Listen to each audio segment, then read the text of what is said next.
ನಮಸ್ಕಾರ. ಶ್ರೀಕೃಷ್ಣ ಪರಮಾತ್ಮ ಒಂದ್ ಕಡೆಗೆ ಹೇಳ್ತಾನ, ನೀನು ಸದಾ ಒಳ್ಳೆ ಕೆಲಸ ಮಾಡ್ತಾ ಸಾರು, ಒಳ್ಳೆ ಕೆಲಸ ಮಾಡ್ತಾ ನೀನು ಹೋಗು, ನಿನ್ ಜೊತೆಗೆ ನಾನು ಇರ್ತೀನಿ. ಯಾರು ಈ ಜಗತ್ತಿನಲ್ಲಿ ಒಳ್ಳೆ ಕೆಲಸಗಳನ್ನ ಮಾಡ್ತಾ ಸಾಕ್ತಾರೆ ಅವ್ರ ಜೊತೆ ನಾನು ಇರ್ತೀನಿ.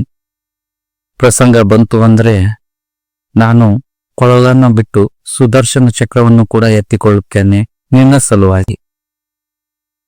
ಯಾವಾಗ ನೀನು ಉತ್ತಮವಾದ ಕೆಲಸಗಳನ್ನ ಮಾಡ್ತಾ ಸಾಕ್ತೀಯ ಅವಾಗ ನಾನು ನಿನ್ ಜೊತೆಗಿರ್ತೀನಿ. ಪ್ರಸಂಗ ಬಂತು ಅಂದ್ರೆ ನಾನು ನನ್ನ ಕೊರಳನ್ನ ಕೆಳಗಿಟ್ಟು ಸುದರ್ಶನ ಚಕ್ರವನ್ನು ಎತ್ತುಕೊಳ್ಳುವೆ, ಅದು ನಿನ್ನ ಸಲುವಾಗಿ. ಈ ಮಾತು ಶ್ರೀಕೃಷ್ಣ ಪರಮಾತ್ಮ ಹೇಳ್ತಾನೆ. ಇದರಿಂದ ನಮಗೊಂದು ಧೈರ್ಯ. ಯಾರು ಒಳ್ಳೆ ಕೆಲಸಗಳನ್ನ ಮಾಡ್ತಾ ಇರ್ತಾರೆ, ಒಳ್ಳೆ ಆಲೋಚನೆಗಳನ್ನ ಮಾಡ್ತಾ ಇರ್ತಾರೆ, ಒಳ್ಳೆ ಸತ್ಕಾರ್ಯಗಳಲ್ಲಿ ಲೀನರಾಗಿರ್ತಾರೆ, ಅಂಥವ್ರ ಜೊತೆ ಭಗವಂತ ಸದಾ ಇದ್ದೇ ಇರ್ತಾನೆ. ಆದರೆ ಭಗವಂತ ಪರೀಕ್ಷೆ ಮಾಡ್ತಿರ್ತಾನೆ. ಒಳ್ಳೆ ಕಾರ್ಯ ಮಾಡೋರ ಜೊತೆ ಸದಾ ಭಗವಂತ ಇದ್ದೇ ಇರ್ತಾನೆ, ಆದ್ರೆ ಪರೀಕ್ಷೆ ಮಾಡ್ತಾ ಇರ್ತಾನೆ. ಆತ ತನ್ನ ಭಕ್ತನ ಭಕ್ತಿಯನ್ನ ಪರೀಕ್ಷೆಯನ್ನ ಮಾಡ್ತಿರ್ತಾನೆ, ನಂಬಿಕೆಯ ಪರೀಕ್ಷೆಯನ್ನ ಮಾಡ್ತಿರ್ತಾನೆ. ನಾವು ಎಷ್ಟು ಭಗವಂತನನ್ನ ನಂಬ್ತೀವಿ ಅದನ್ನ ಆತ ಪರೀಕ್ಷಿಸಿಯೇ ನಮ್ಮ ರಕ್ಷಣೆಗೆ ಬರುವುದು. ನಾವು ಉತ್ತಮವಾದ ಕೆಲಸಗಳನ್ನ ಮಾಡ್ತಾ ಇದ್ದೀವಿ, ಅನೇಕ ತೊಂದರೆಗಳು ಬರ್ತಾ ಇದ್ದಾವೆ, ಅನೇಕ ಅಡೆತಡೆಗಳನ್ನ ನಮ್ಗೆ ಎದುರಾಗಿ ನಿಂತಾವ, ಸರಿ ಅದ. ಆದ್ರೆ ಎಲ್ಲಾ ಅಡೆತಡೆಗಳು ಎಲ್ಲಾ ತೊಂದರೆಗಳು ಒಂದೇ ಬಾರಿಗೆ ಹಿಂಗ್ ಬರೋದಕ್ಕೆ ಹೋಗೋದಿಲ್ಲ. ಆ ತೊಂದರೆಗಳ ಬಂದಂತ ಸಂದರ್ಭದಲ್ಲಿ ನಾವು ಎಷ್ಟು ಗಟ್ಟಿಯಾಗಿ ನಿಂತೀವಿ ಭಗವಂತನ ಮೇಲೆ, ಆ ಸಂದರ್ಭದಲ್ಲಿ ನಮ್ಮ ಭಕ್ತಿ ನಂಬಿಕೆ ಎಷ್ಟು ಗಟ್ಟಿಯಾಗಿ ನಿಂತದ ಅನ್ನೋದ್ರ ಮೇಲೆ ಅಲ್ಲಿ ಭಗವಂತ ನಮ್ಮ ಜೊತೆ ಇರೋದ್ ನಿಂತ. ಒಳ್ಳೆ ಕೆಲಸ ಮಾಡೋದ್ರ ಜೊತೆ ಭಗವಂತ ಸದಾ ಇದ್ದೇ ಇರ್ತಾನ. ಜೊತೆಗೆ ಭಗವಂತನ ಮೇಲೆ ಒಂದು ಅಚಲವಾದ ನಂಬಿಕೆ ನಿಂತಿರ್ಬೇಕು. ನಾವು ಒಂದ್ಸೂರು ನಮ್ಮ ನಂಬಿಕೆಯಲ್ಲಿ ಅಲುಗಾಟ ಆಗ್ಲಿಕ್ಕೆ ಬಿಡಬಾರ್ದು. ಅಷ್ಟು ಅಚಲವಾದ ನಂಬಿಕೆಯಿಂದ ನಾವು ಭಗವಂತನ ಮೇಲೆ ಭಕ್ತಿ ಇಟ್ಟು ಒಳ್ಳೆ ಕೆಲಸವನ್ನ ಮಾಡ್ತಾ ಸಾಗದೇವು ಅಂತಂದ್ರೆ ಎಂಥದ್ದೇ ತೊಂದರೆಗಳ ಬರಲಿ, ಎಂಥದ್ದೇ ಸಮಸ್ಯೆಗಳು ಬರಲಿ, ಯಾರೇ ಅಡೆತಡೆಯನ್ನು ಉಂಟು ಮಾಡ್ಲಿ, ಎಲ್ಲರನ್ನ ಭಗವಂತ ತನ್ನ ಸುದರ್ಶನ ಚಕ್ರದಿಂದ ದೂರ ಮಾಡ್ತಾನೆ. ಆದ್ರೆ ಅದಕ್ಕೊಂದಿಷ್ಟು ಕಾಯಿಸ್ತಾನಂತ. ನಾವು ಆ ಕಾಯುವಿಕೆ ಸಮಯದಲ್ಲಿ ಸ್ಥಿರವಾಗಿರಬೇಕು, ಚಂಚಲರಾಗಬಾರದು. ಅದಕ್ಕಾಗಿ ನಮ್ಮ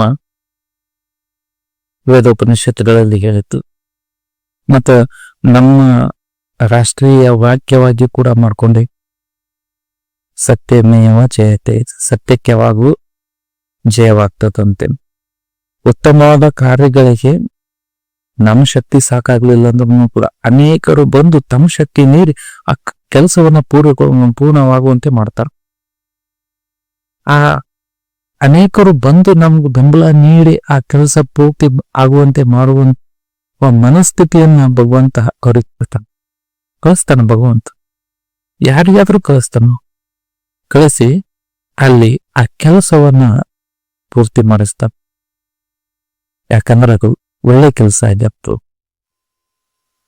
ಅದರಂತೆ ಕೆಟ್ಟ ಕೆಲಸ ಮಾಡಕತ್ತೇವ ಅಂತಂದ್ರ, ಕೆಟ್ಟ ಆಲೋಚನೆಗಳು ಮಾಡಕತ್ತೇವ ಅಂದ್ರ, ಕೆಟ್ಟ ಕೆಲಸ ಕೆಟ್ಟ ಆಲೋಚನೆಗಳು ನಮ್ಮಲ್ಲಿ ಸೇರ್ಕೊಂಡು ಅಂದ್ರ ಮೊದಲೇ ಬಹಳ ಚಂದ ಇರ್ತದ. ಎಲ್ಲಾ ಯಶಸ್ಸು ಅನಿಸ್ತದ, ಎಲ್ಲಾ ಗೆಲುವು ಅನಿಸ್ತದ. ಅದರಲ್ಲೂ ಕೂಡ ಮೊದ್ಲಿಗೆ ಗೆಲುವು ಅನ್ಸಕ್ ಶುರು ಆಗ್ತದ, ಮೊದ್ಲಿಗೆ ಎಲ್ಲಾ ಯಶಸ್ಸು ಸಿಗ ಶುರು ಆಗ್ತದ, ಮೊದ್ಲಿಗೆ ಎಲ್ಲಾ ಖುಷಿ ಸಂಭ್ರಮ ಎಲ್ಲ ಸಿಗಕ್ ಶುರು ಆಯ್ತು. ಆದ್ರೆ ಕೊನೆಗೆ ಕೈ ಬಿಟ್ಬಿಡ್ತಾನೆ ಭಗವಂತ. ಕೊನೆಗೆ ಆತ ಕೊಡುವ ಏಟಿಗೆ ಈ ಸಿಕ್ಕ ಯಶಸ್ಸಿನ ಎಲ್ಲಾ ಸಂತೋಷದ 100 ಪಟ್ಟು ನೋವುಗಳು ನಮಗ್ ಸಿಗಕ್ ಶುರು ಆತ. ಆ ರೀತಿ ಕೂಡ ಆತ. ಅದಕ್ಕಾಗಿ ಭಗವಂತನ ಒಂದು ಬೆಂಬಲ ಯಾವುದಕ್ಕೂ ನಮ್ಗಿದ್ದೇ ನಮ್ಮ ಒಳ್ಳೆ ಕೆಲಸಗಳು ಆಲೋಚನೆಗಳು ಇದ್ವು ಅಂದ್ರೆ ಮತ್ತೆ ಒಳ್ಳೆ ಕೆಲಸ ಒಳ್ಳೆ ಆಲೋಚನೆಗಳು ಮೊದ್ಲಿಗೆ ಕಷ್ಟ ಅನ್ಸಕ್ ಶುರು ಆಗ್ತದ, ಸೋಲು ಅನ್ಸಕ್ ಶುರು ಆಗ್ತದ, ಅಪಮಾನ ಅನ್ಸಕ್ ಶುರು ಆಗ್ತದ. ನಾವು ಅವಾಗ ಭಗವಂತನ ಮೇಲೆ ಅನುಮಾನ ಮಾಡಕ್ ಶುರು ಮಾಡ್ತಿದ್ವಿ.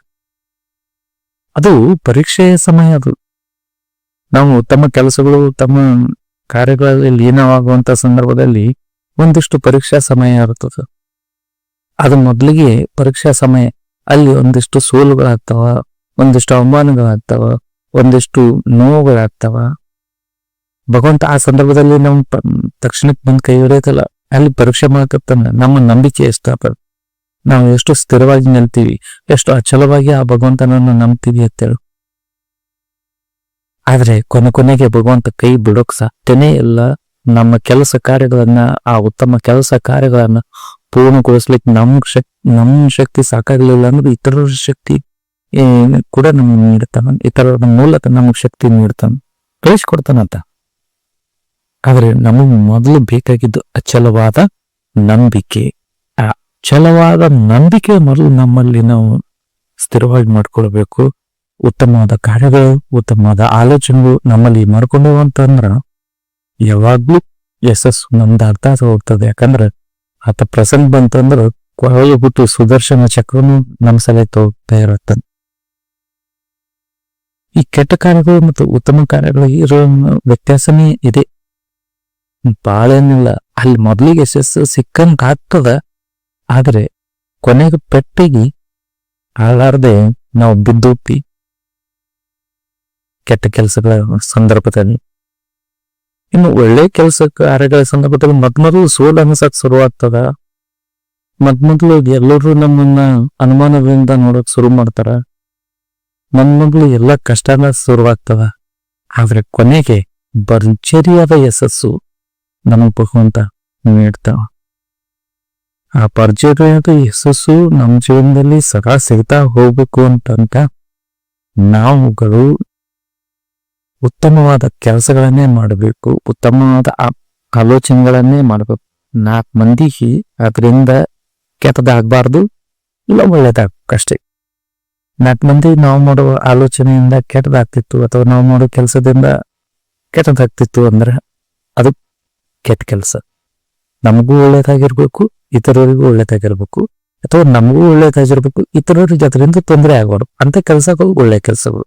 ಅವುಗಳನ್ನ ನಾವು ಮಾಡ್ತಾ ಸಾಕ್ಬೇಕು. ಧನ್ಯವಾದಗಳು.